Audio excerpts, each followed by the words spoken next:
I just don't think you can play him enough minutes. Remember, he led the team in minutes played a year ago. Ball is up, game is on. Memphis wins the tap. They'll have it to start the fourth quarter. This is a very good road team and just a very good team overall. They've won 7 in a row, most recently walloping against the Pistons as Jaren Jackson Jr. lays it in for the game's first bucket. Well, this is a Clippers team that led the league in field goal percentage a year ago. Jaren rolls to the rim. Zubac with a rejection. This is the first game on the road for Memphis after again winning against Detroit back on Beale Street. They won 118 to 88. Jaren Jackson was dominant, maybe not that dominant. Meanwhile, Jackson lays it in his second basket.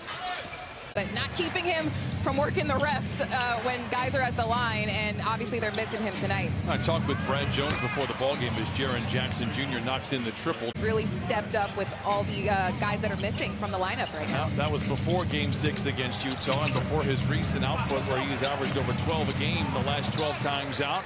I think Taylor Jenkins, to me, is on the short list of Coach of the Year. In fact, he would get my vote. J.B. Bickerstaff would be there. Steve Kerr would be there as Amir Coffey wheels inside. Oh, on the refill. Applications for my job can be sent to 1212 Flower Street here in downtown Los Angeles. Jackson out of the timeout. Gives to Tyus Jones. Jackson steps out, doesn't take a ton of mid-range shots, knocks that one down right there.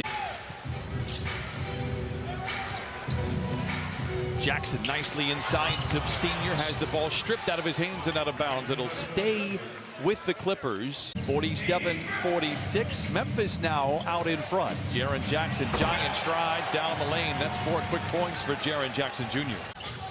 Clippers and Grizzlies tied at 52. Morris catch and shoot 3. It is short. Under 4 minutes remaining in this first half, tied at 52. We get a quick word from Hyundai. Amir Coffey has the rebound. Zoo has the ball punched out of his hand. 1:30 to play here in the second quarter. Memphis leads by 2. Clark inside, lays it up and lays it in. In that conversation, he is that terrific. If you haven't seen Ja Morant, you need to. By the way, what a 1-2 punch there from Jaren Jackson Jr. and Brandon Clark coming off the bench now with 8 points and 6 rebounds. Terrific player here for Memphis. He has 15 first half points as we get a quick word from Kia. We've seen a 22-point turnaround here. Brandon Boston beats the buzzer. Can he knock the shot down? No. Rebound taken by Jaren Jackson. And they are not part of the playoff picture. They will be in the playoff picture. The question will be where. Will they have home court advantage? The answer is likely yes, as Reggie misses on the first shot of the second half. Just off of Beale Street, the answer is very well. Coffey, a seductive ball fake, takes it to the house. Denied by Jackson. It'll stay with the Clippers. You wonder if playing along Steven Adams isn't a huge thing. He said it was going to be the highlight of his career to that moment. Jackson misses the runner. Rebound batted around. I thought somebody went through the cylinder. They did. Count the basket. 41% from above the arc. Jackson from the wing to the lane. Denied again by Jackson Jr., his namesake. Sensational finish. Terrence Mann hitting the 3. And Clippers will have bigger wins this year as far as standings go, but that one was as good as it gets emotionally. Williams after the turnover, it's good in college, so I have blacked out several years, several nights really, as Jackson makes go to the first of 2. Clippers are dead last in the league in points off of those opportunities. They have only 3, make it 4 fast break points now. As Amir Coffey, 1 out of 2, Christina. Leon Wood, that was a priceless reaction. I'm not sure what Ty Lue said to him. What they want to do, that Kleiman and company, mentioned that Taylor Jenkins is the perfect hire. Man misses on the 3, rebound goes to Jackson, his 6th. Can this ignite the Clippers here? Bledsoe. Nice feed inside to Winslow. Another patient attack and he lays it in. Man with a spin. Boston working baseline. Morris, an open 3. Jackson over man, misses, gets his own rebound, knocked out of bounds, last touch by the Clippers. Terrence so far today 3 for 9, does have 7 points and 7 rebounds. Bain gets the screen from Jackson, who pops out on the wing. 3 is good for Jaren Jackson. And have not looked back since. They have the Clippers in their rearview mirror. The runner by Reggie, in and out. Rebound, Zoo has it torn away by Jackson.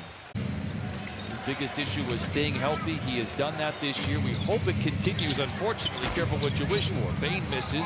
Boston rebounds. And the Clippers in trouble right now with 9:03 to play. Boston accelerates. Might have been blocked. He winds up face down. Road trip, we haven't seen that for a couple of seasons. They used to have that long Grammy trip. Those are a grind. 8 games, 2 full weeks for the Clippers. And you were hoping they could protect the house as they head out of the road. We learned the hard way last week in Toronto.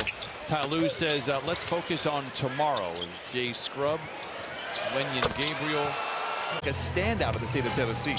Yes, and so she played at Auburn, and I talked to Keon right before the start of Summer League. Watched him leap his vertical leap, as I mentioned the other day, 48 inches. It's the largest ever recorded in the NBA Combine, and a record that stood over 20 years. 115-92. Clippers set their sights on the Atlanta Hawks, essentially. It'll be another tough game tomorrow as Boston knocks down the triple. So well, and you know, I had a short time to prepare for this one, but it was so much fun just getting a little bit of glimpse of the booth. 29 points, 8 rebounds, 4 threes for Morris as Brandon Boston Jr. knocks down the first of 2 free throws. 121-104. Aldama down the lane. Over Barles off the window. And Keon Johnson controls for the Clippers. Just mentioning it as well, we're going to see Lou Will for the first time back here tomorrow with Atlanta, so that should be fun as well. The Clippers are under 500 right now, but we all know that the future is bright for this team, and they are a huge reason why. They were able to get guys like Paul George and Kawhi Leonard. Rebound batted out. Boston has an open runway and will take it the distance. Oh, a little reverse stuff.